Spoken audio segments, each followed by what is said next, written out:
Una vez que se han calculado las corrientes y los voltajes para cada una de las fuentes de excitación de la serie de Fourier, en este caso hay que recordar que para el primer término, que era de corriente directa, no tenemos sus valores ya que nos daban cero, únicamente tenemos para los términos de corriente alterna. Entonces tenemos los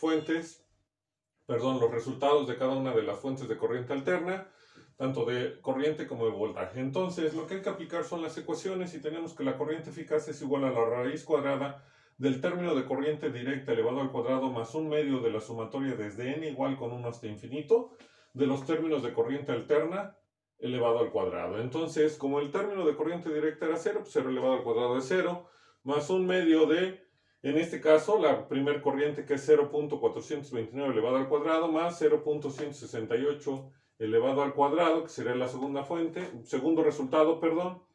más 0.097 elevado al cuadrado más 0.065 elevado al cuadrado,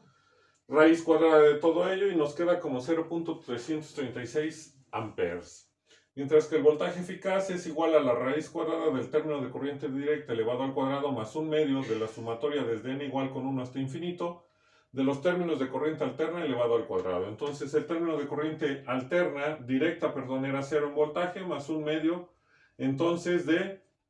el término de corriente alterna, que el primer término que es 11.970 elevado al cuadrado, más el segundo término que es 5.057 elevado al cuadrado, más el tercer término que es 3.232 elevado al cuadrado, más el cuarto término que es 2.421 elevado al cuadrado, raíz cuadrada de ello nos queda como 9.621 volts. Mientras que la potencia media va a ser igual al voltaje por la corriente de los términos de corriente directa más un medio de la sumatoria desde n igual con 1 hasta infinito de los términos de corriente alterna, que sería voltaje y corriente, por el coseno de alfa n menos beta n. Recordando que siempre se le asigna como alfa al ángulo del voltaje y beta al ángulo de la corriente. Es por ello que entonces recuerden que los primeros términos son 0, no los vamos a escribir, y tenemos que la potencia media es igual a un medio de la sumatoria de mi voltaje 1,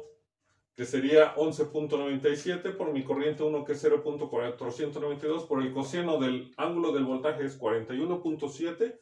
menos el ángulo de la corriente, que es 34.09, más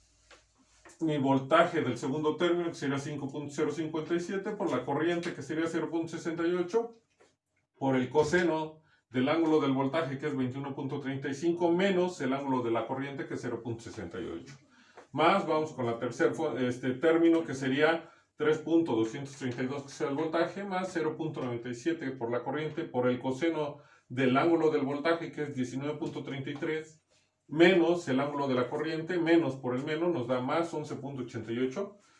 y más el cuarto término, que sería 2.421 por la corriente, que es 0.60, por el coseno del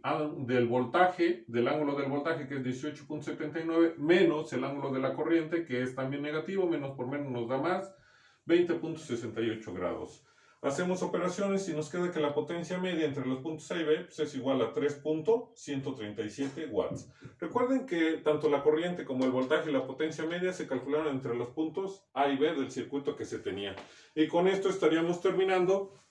este ejercicio.